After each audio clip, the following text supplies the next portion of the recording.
So on Monday, Michael Heiser stepped into the unseen realm. He fought a cancer battle for 1.5 years. And one of the reasons why I'm emotional is because I feel like I lost my spiritual father.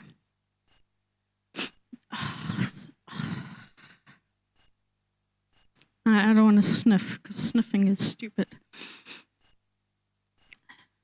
I studied under him for the last 2 years.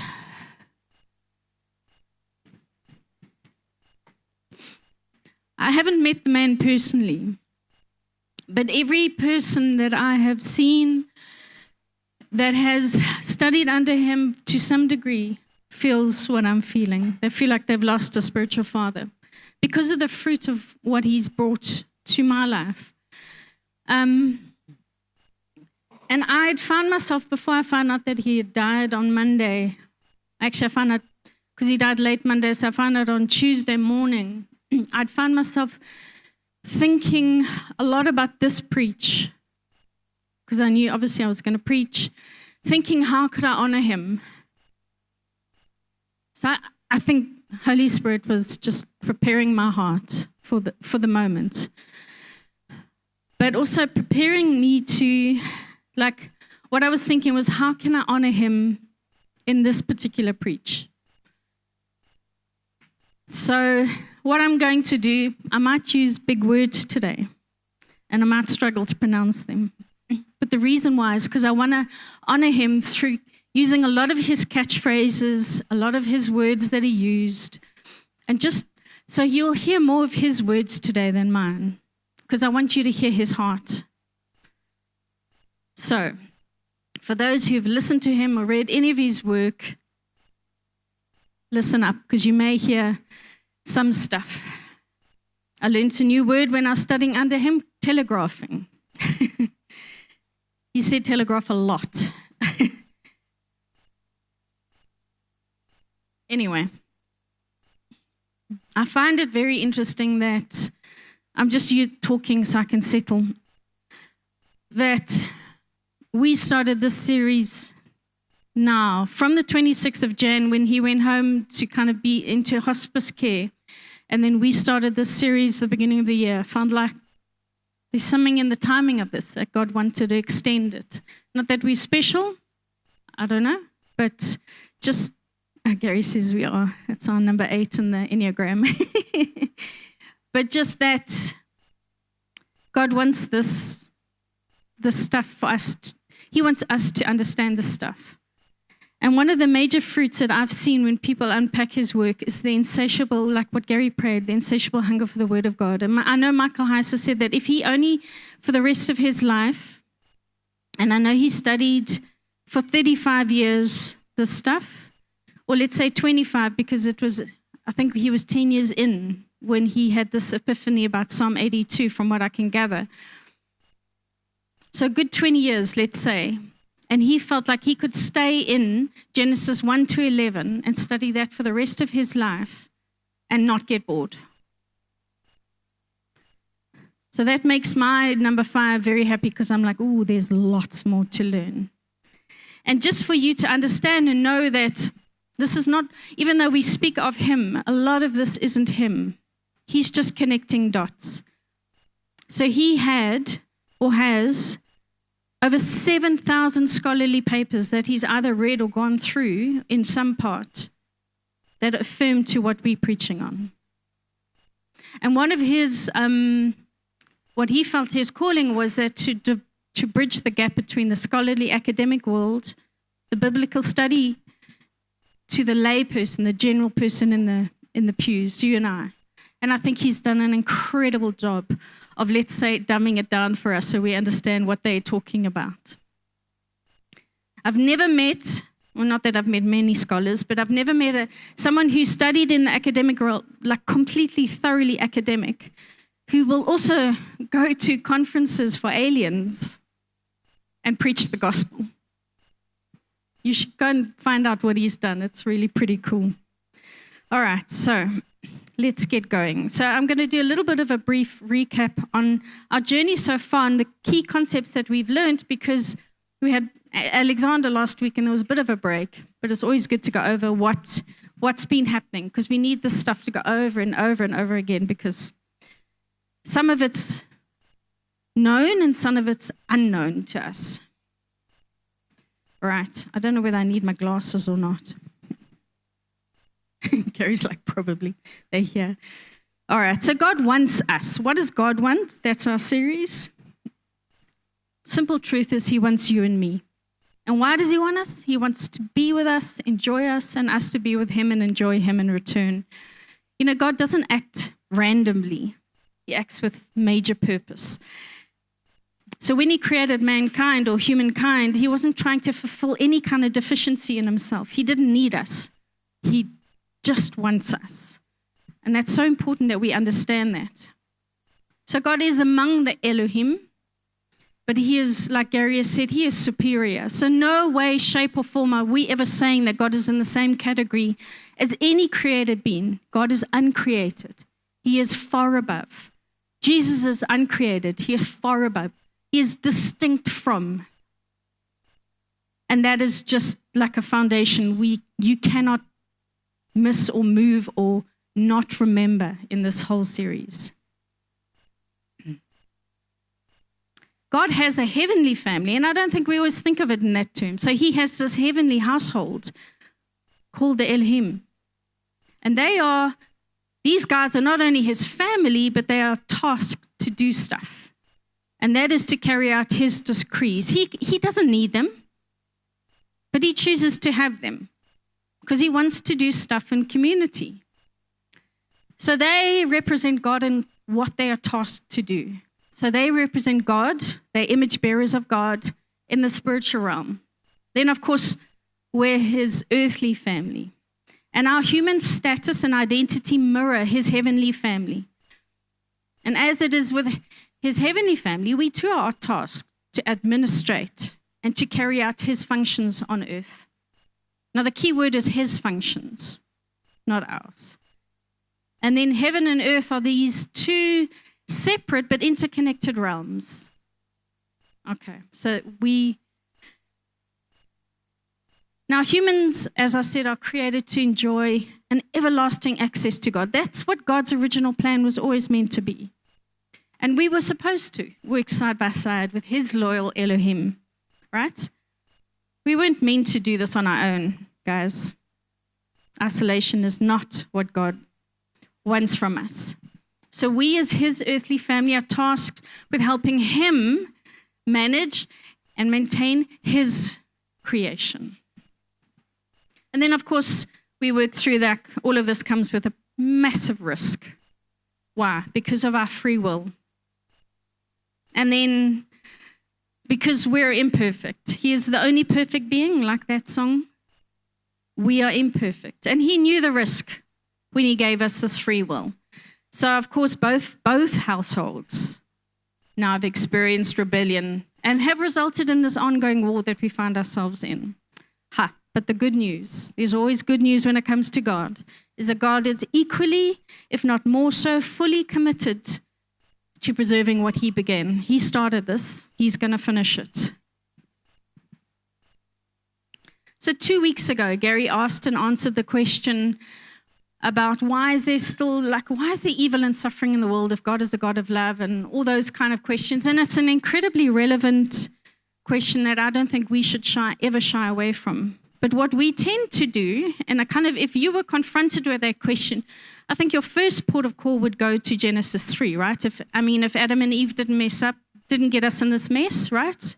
So we assign when we look at the fall, we if you're a guy, you're like, Eve messed it all up. And then if you're a girl, like, come on, Adam, you really should have stepped in there. Help me out here. So we assign a huge amount of blame, let's say, and a large portion of the blame onto Adam and Eve, and rightly so. But there's more to the story than meets our little modern eyes. And this is what we're going to. Now, what I'm planning to do is I'm going to flip-flop between the traditional view of what we've been taught through the church, the early church fathers, into what we know is kind of our modern way of thinking, and then to the actual biblical account of how they would encounter this kind of question, what they would be thinking. So we're going to be going through these two kind of things, and I'm going to be breaking it down. But today I'm going to be looking at Genesis 3, because you can always go back to Genesis. So when we think of, in modern day or traditional Christianity, we think of the fall, we think of Adam and Eve, and obviously we're thinking of from Genesis 3. And that's kind of where we land. You know, if somebody was to ask us, and maybe now we would add in like the little story about free will. So we got a little bit more in our kind of, let's say, repertoire to be able to explain to somebody if they were to ask us this question. But for an ancient Hebrew, this question is actually quite incomplete. And that's what we're going to deal with. We're going to unpack why it's incomplete and why is there so much more. I feel like a very Mark ad today. It's like, no, wait, guys, there's actually more. And I mean, not to compare God with very Mark, because that would be disappointing, but there is so much more. And trust me when I say I haven't put in here today everything. And there's more than what I know and more than what Michael Heiser knows. There's so much more. So that's the exciting part, right? So when we think of the fall, we have this traditional lens, right? We think of the turf, Garden of Eden, pretty garden. If you go to the prayer garden, you'll think maybe this could be a little bit of an Eden. It's a little bit like this beautiful formalized garden that, you know, God planted. We go in a material kind of way. We think in a natural way, right? Then we think of our main characters, Adam and Eve. They're pretty cute. It's a cute Bible story, right? A little bit of a sad ending. Got all the pictures. I don't know, I think in pictures. So when I think of these through my traditional lenses, these are the images that come up in my head. Unless I'm the only one. And our secondary character is this flippin' annoying talking snake. Hey? Come on, guys. You're all looking at me as if I'm nuts. Okay. Yes, some people think that it's a real talking snake. Yes, there are even some people who are believers who argue for the evolution of snakes. So at some point, I don't know what legs have to do with its ability to talk, but anyway, so apparently there's kind of like a zoology lesson that if there could be some argument that snakes had legs, but how that translates into them actually talking, I'm not sure, but anyway, you can live with that. All right, so this is kind of our view, very simplified, obviously, of Adam and Eve. And we've unpacked it more and more, but that's kind of where you're at. Are you all tracking with me? Good. All right. So the traditional lens, also, if you take Genesis 1 to 11, we demythologized. Oh my gosh, what a word. In other words, we've removed every mythical element or reduced it in order for us to make sense of it, right? So traditional Christianity would look at all these stories, and I've only put in 3 here. So we've seen Genesis 3 as a human rebellion. Genesis 6, oh my gosh, 1 to 4, we just simply ignore. And then the rest of Noah, because that's right afterwards, the flood and all that, we kind of remove all the mystical elements.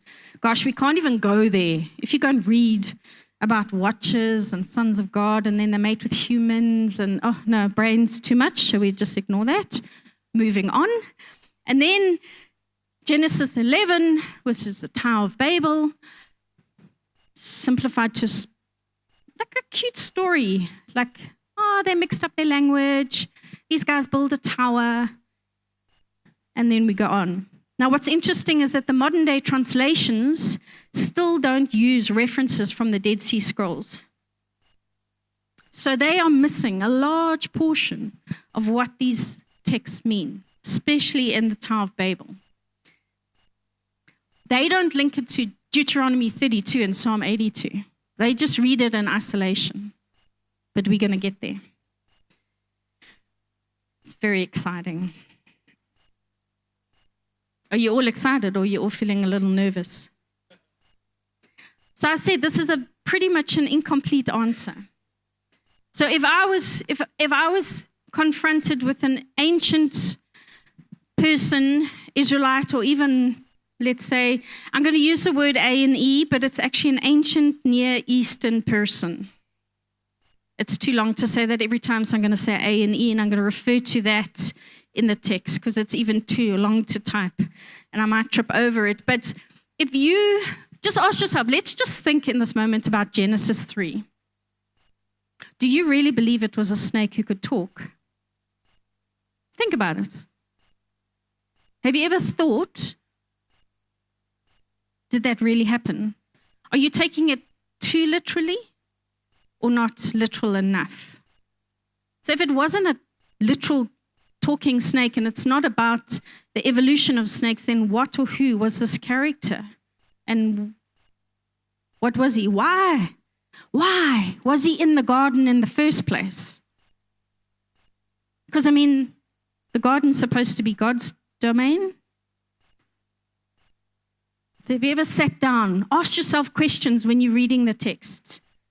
Why was Eve not surprised or shocked or even scared when she encountered this creature? And I get that we have some kind of lens that kind of sits there knowing that this was a supernatural entity. But we don't really do the hard work in trying to figure out who this guy was. So don't worry, I've done some work for you because you know how curious I am. I have even preached on Genesis 3, where I've spoken about, because I kind of deduced that he couldn't be in the garden, right? Because he didn't belong there, because it obviously was God's domain, so I'd gotten that far. But he must have been on the borders, and he kind of shouted into the airwaves, and Eve heard him, and then she went to him. I preached on that, how wrong I was. That's okay. God doesn't mind it when we get it wrong. But there's always more that he's wanting to clarify, make more clear, and help us to understand the biblical stories within their context.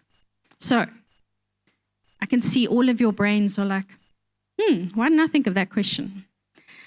Okay.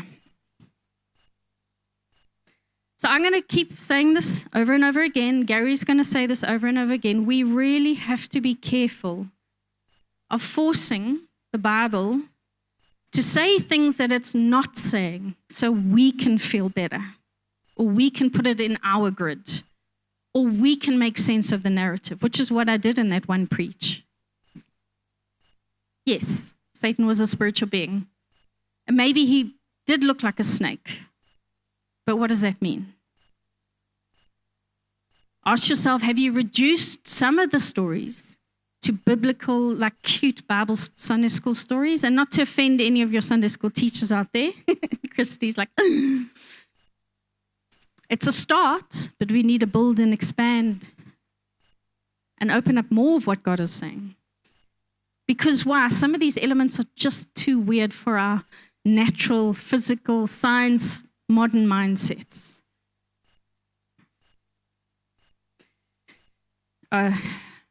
Some of my slides haven't come through, Ray. Anyway, so Mike Heiser says, if it's weird in the Bible, it's important. So when you encounter something, you go, woof, that's weird. Note to self, it's important, right? Okay, so let's go back to this question of where did evil come from? As I said, it's an incomplete answer. It's got a very cute, okay, I apologize, Ray. I've gone ahead of my slides. So we do need to be very careful and not force the Bible. Eh? And then if it's weird, it's important. That's pretty simplified, right? I struggle here reading this because I'm like, surely not all the weird stuff is important. So where does evil come from? If we had a guy sitting here who lived 2,000 to 3,000 years ago, I'm sure he would be looking at us like in horror, like when we talk about a cell phone and the internet, even TV or cars, he would be like, I don't understand what you're saying. So the reverse will be true when he's going to be talking to us and we're like, we really don't get what you're saying. So we have to now step into their world and try and understand. So how would they answer? They would come up with 3 reasons, not just one. Mike Heiser calls it 3 rebellions, right? And this is what we're going to be covering over the next 3 weeks. They would also see that Genesis 3 is a twin rebellion, where it would be human as well as spiritual. And we kind of know that, but we put more weight on the human side. And it's also seen as an entrance to rebellion within our world. So it's just the start of it.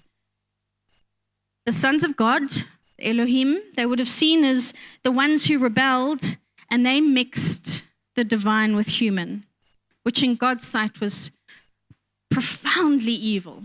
And we're going to unpack why. And then they would include, when they read the story of the Tower of Babel, they would know in their text the context of Deuteronomy 32 and the context of Psalm 82.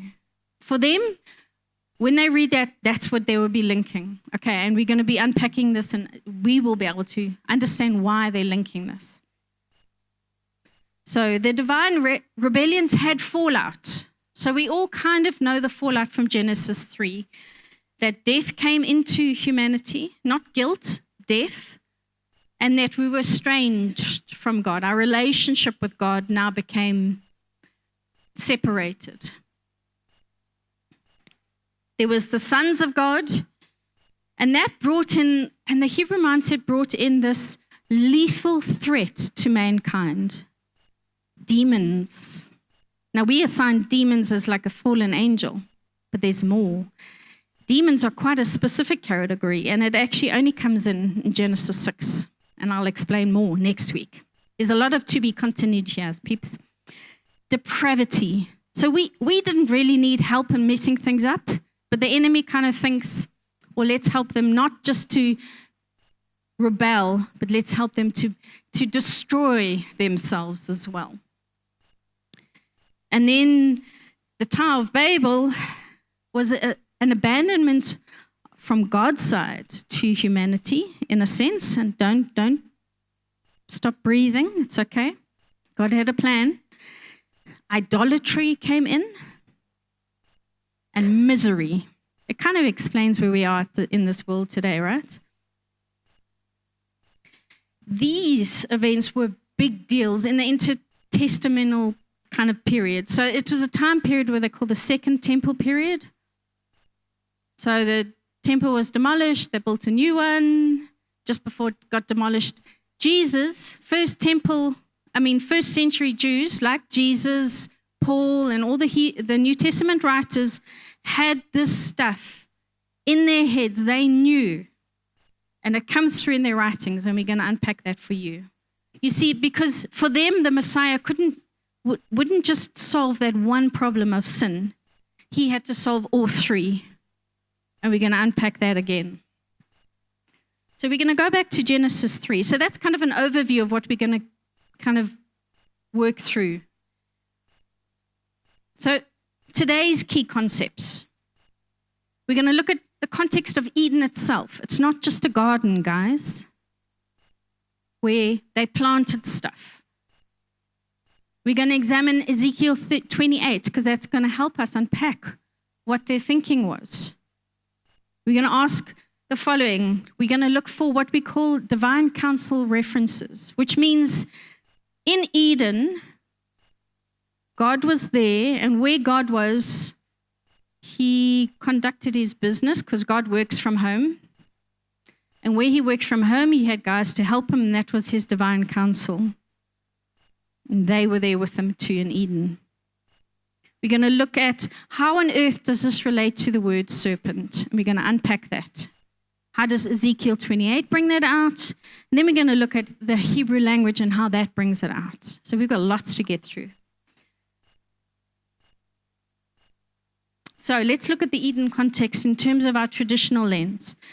So we kind of think that Eden and the world, and it's true to a degree, that Eden was created for us to live in, right? It was our kind of garden. It was a garden that we do kind of tend to think that Adam was like this gardener, he's going to be digging and planting and cultivating and maintaining a garden.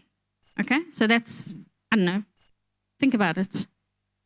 So our mindset is that Eden is a geographical place where there's planting of plants and animals reside. Almost like this cool zoo, there's animals and whatnot. And we also think that God kind of popped in daily, had a walk with them, they chatted about the gardening. I know I'm reducing it, but I'm doing it on purpose because if you think about it, that is what is there in the back of our minds. That's our lens. And then he's off back to heaven to kind of carry on with his business in the heavenly realm. Well, I don't know. Come on, guys, be real. He had a daily walk. The reality is that we humans are invited by God into his space, his domain. And we get to cultivate his garden, but not in the way that you and I think. We get to partner with his plans. And there's so much more. How would the ancients view Eden? So Eden, the language, the imagery that is used from even Genesis 1, the 7 days, it's not a time period like we understand, clock, 1 day, 24 hours. The 7 days, the earth, the mountains, the gems. Who's ever asked the question, why do they talk about gold and gemstones in the Garden of Eden? Have you ever sat back and gone, well, that's a little strange? It talks about gold. How does that fit in? So we just pass over it because we don't understand, we don't have a grid for it. All of that language is temple language. And I know we, in some ways, to some degree, understand that. And there's a little bit of a grid. But we've got to now put it together and link it. Because it's telling an ancient person immediately with all that language. It's not about a structure of a temple like we understand a building. It's God's dwelling place. God came to earth to reside and live in Eden. Where God is, because he is divine and he's the ultimate Yahweh above all, that makes that place sacred, holy. Therefore, we call it a temple. And even so Eden is now God's earthly archetype, like another picture of the heavenly reality. We kind of know that. So where God conducts, where he lives, he conducts his business, which means his home office, if we want to put it in our language, which means, guess who's there? His divine counsel, his family in the heavenly realm, because remember, heaven and earth are interconnected. So take it a step closer. Not only do Adam and Eve get to hang out with God, but Adam and Eve get to hang out with their kind of family from a heavenly perspective. They hanging out with God's heavenly family as well.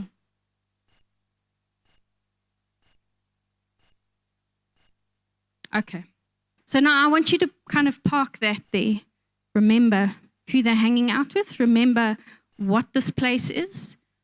Now we're going to go to Ezekiel 28 because these are all interlinked. Remember that picture that I showed you of all these, the images of the rainbow and all that? This is how it's working. Hyperlinks of the Bible. So the biblical authors were very well known for repurposing the terms and cultures of the culture around them and using it not to endorse the culture.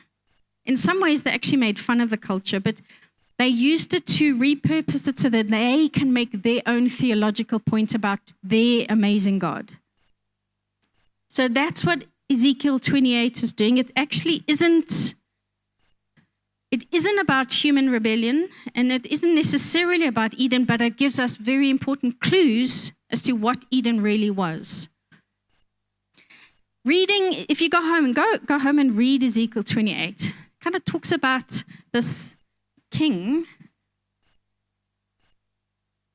All right, it talks about a human, and then the language changes, I think, and it suddenly becomes talking about like you were in Eden, and you get very confused. So they're mirroring, they're paralleling two stories to kind of contrast a human, arrogant guy who really thinks more highly of himself than he ought, and another spiritual guy who thought more highly of himself than he ought, and that's Genesis 3. The language is linking to each other. The imagery is there.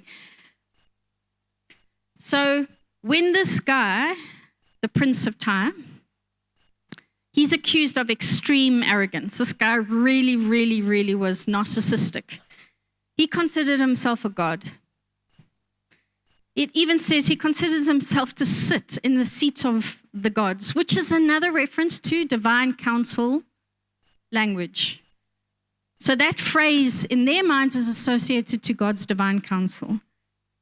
It refers to Eden as God's holy mountain. Because in the beginning I was asking, well, they're talking about Eden as if it was a mountain because the temple, the high place. But nowhere in Genesis 3 does it talk about a mountain. But Ezekiel 28 talks about a mountain. So you've got to keep adding all these layers of information and points of data that God is giving us. That is, again, another point of reference to the divine counsel. And the reason why we say that is, so the term sit, the seat of the gods in Hebrew, and I'm not even going to try pronounce it, that is an associative term or phrase with the authority and the throne room of God's counsel. So that's what they would know immediately. Like if I said internet to you, you guys know what that means. Well, most people. Mom, do you know what the internet means? The difference between email, internet, all the different apps. Some people struggle. So some people think that maybe this divine being in Ezekiel 28, because when we demythologize that, when we remove the mythical elements from the biblical stories, we have to go to the humanistic point of view. So we can't be talking about a spiritual person here. So we're going to be they must have been talking about Adam. You were in the Garden of Eden, blah, blah, blah. But the problem is that it meets some of the criteria of the data, doesn't meet all of it. So Michael Heiser says, and I trust that he's studied this way more than any of us, he says it's a more coherent alternative, is that Ezekiel 28 is talking about a divine being who's forgotten his place in the pecking order. So they're typecasting a villain here by comparing his arrogance to another supernatural dude who rebels against Yahweh. And to any other A&E reader or kind of person who's reading this, the notion that a human prince would think he's any kind of on par with this is kind of ludicrous. To the Hebrew audience, it was literally offensive. But that was the point. So how does this relate to the serpent? I mean, there's no serpent mentioned in Ezekiel 28. Go and read it. It doesn't say anything about a hissing snake. How are we going to link this? Well, it's great you asked. So when you read, he talks about this divine being as being incredibly beautiful. In fact, he's so beautiful, he's become so arrogant. Shining and radiant comes to mind when you read about all those gemstones that are part of his adornment. So for them, gemstone imagery was telegraphing something. Why? Gemstones, stars, to them were shiny. It was about appearances. And who had very shiny appearance characteristics? The sons of God. They were luminous, shining. Why? Because they were being in God's presence. They reflect His glory. So that was a known characteristic, not in the biblical author's time, but in the whole part of that culture. When they spoke about stars, when they spoke about shiny stuff, they spoke about divine, spiritual, natural entities and beings. And it was designed that way. They didn't have any other grid to be able to explain it to people. Then we look at the wording. Okay, so just again, park that information because I'm going to explain serpent a little bit more because you're still like, huh? How does that relate? I'll let you know later on. Just so you got two things to park now. So the next thing is God calls this guy in Ezekiel 28 a throne guardian cherub. Now, please don't think of, when I think of cherub, I have to kind of undo my thinking. I think of that cute little fat, chubby little angel that sings the harp on the clouds. That is simply nowhere near what a seraphim and cherub would, even remotely. Those guys were scary. So, now you start to see us unpacking why serpent is used. A serpent or a dragon, you can do it in both, are scary to them. They were frightening. They breathed fire. You couldn't control them, and they could poison you. All the art, well, most of the art engravings from that time period, even the Egyptian art, have these throne guardians, and they're depicted in the art as either animals or serpents or dragons. You see it in Chinese art as well, interestingly enough. So now they are linking. This is the link. They're linking divine arrogance in Eden, where a member of God's divine council thought himself he thought himself on par with God. A little arrogant, I think. I don't even have time to go through Isaiah 14, but it has the same elements. Go and read it. And it portrays this divine being who's hopelessly enamored with himself by his own brilliance. He's incredible. And his arrogance was so great that he has declared himself above not only the divine council, but above God himself. And he wants God's seat. Okay, so go and read Isaiah with all those little links, all the imagery, and see if you can see some of this. So now we go back to our original gangster. He's the original OG, the serpent guy. This is for my kids. They're probably like, Mom. Michael Heiser calls him the original rebel. So if we take all that stuff into account, let's go back to Genesis 3. So now we know that he was appointed by God to guard Eden. He was there with a purpose. So putting that together, this is why Eve knew him and why she wasn't scared of him, because she trusted him, because he was supposed to be there, but he was supposed to point her back to God, not to himself. She trusted what he was telling her. And he was the one who enticed her to rebel against God with the information he gave her, and I'll unpack that now. So maybe you're still a little unsure. Maybe some of the leaps are a little bit too much for you, and that's okay. I got more. Like I said, very mark ad, peeps. So, the Hebrew word, and we're going a little technical. The Hebrew word is called nakash. I preached on this. So your most straightforward answer, or kind of translation, means serpent. That's why a lot of your translations go there. That's why we have the word serpent or snake. Now remember, Hebrew doesn't have any vowels, or didn't have any vowels then. So if you remove all the vowels from this word, you're going to get, now I don't know how they get that word, Nokesh. Nokesh means the diviner. Nakesh is someone, an oracle, or somebody who's taking information from the divine realm, the supernatural realm, and bringing it to humanity. What do you think the Nakesh did with Eve? He gave her information. He goaded her with divine revelation that was slightly off truth. You won't die.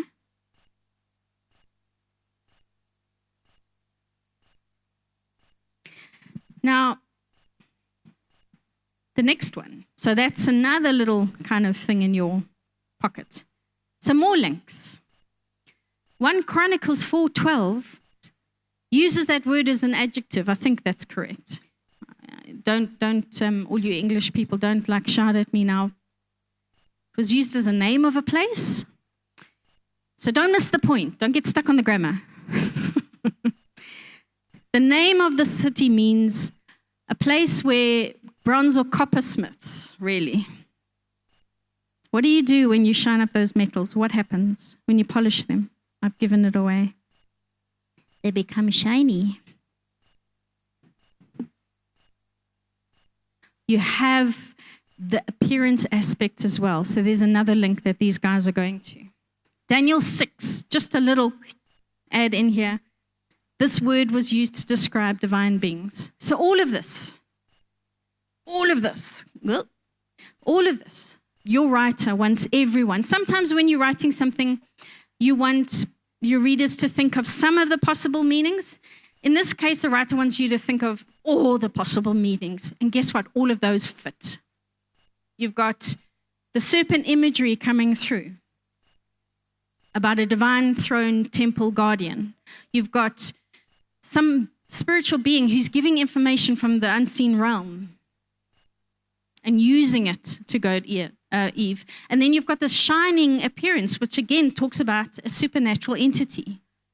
Okay, so all of that fit. So the next thing is the fallout. So now we can rest that Eden and the snaky guy is more than a snake. So now we're going to talk about the fallout, because this kind of brings it to an incredible kind of conclusion for Genesis 3 on what I'm speaking on today. So we know that the fallout was death to humankind and estrangement, our relationship with God. Remember that when Adam and Eve were kicked out of the garden, he went with them. They weren't abandoned in the way that we think he abandoned us. They were just blocked from the access to the tree of life in their condition that they were in now. So, it was a successful rebellion, somewhat. So he successfully enticed humanity to sin, to rebel against God. But his hope was that God would destroy humanity immediately. He wanted instant annihilation. God knew better. So death did come, but it was incremental, and there was a process. And here's why. So he failed in that regard. So tick, got humanity to sin, failure in annihilating us. It doesn't ever excuse Adam and Eve from their disobedience and rebellion. Now listen to this. Adam's curse never superseded the Eden mandate that God had. It just made it harder. Eden mandate's still in play, and we're going to look at how God keeps bringing this up in the other stories. Eve's curse, and this is super interesting, is intertwined with the serpent's. Well, what do you mean, Louise? Why? Even though her pain is multiplied in childbirth, it doesn't mean she won't experience pain. It means it's multiplied. Not only in childbirth, but in child rearing. But it is important that she continues to have children. Why do you ask? Well, that's a really good question. Okay. Why do you think Eve needed to carry on having children? That was a part of her curse verse, but it's a part of what? The answer to Eve's redemption. Who came from Eve eventually? Who was born of a woman? And Elisa's got that smile. See, God's goal may have been delayed, but it was never, ever, ever, ever, ever defeated. He knew through Eve's redemption that a human descendant will come and undo all that this divine rebellious whatnot started. And as Michael Heiser says, a human threat to the Nakash is absolutely fitting. He relied on the justice of God to eliminate his rivals. However, being removed from Eden didn't mean full death annihilation right away. So after the fall, the only way to extend the work of God is through childbearing. We do know that in the curse, the Nakash also have offspring. And this is where the warning comes in for us. The Bible describes this ongoing war, this conflict, right, between heaven, good and evil, if you want to put it like that. You see, all who oppose God's kingdom become the seed of the Nakash. And God always asks us this question of us. Who are you most loyal to? Where does your allegiance lie? With which kingdom are you in? Is your allegiance with the Nakash, where your seed is from him, opposing God's kingdom? Or are you in the kingdom of light? Stepping into, surrendering to the kingdom of God, where Jesus is your king. So Genesis 3 tells us why we die, why death is here, why we have a need for redemption and salvation, and why we can't save ourselves.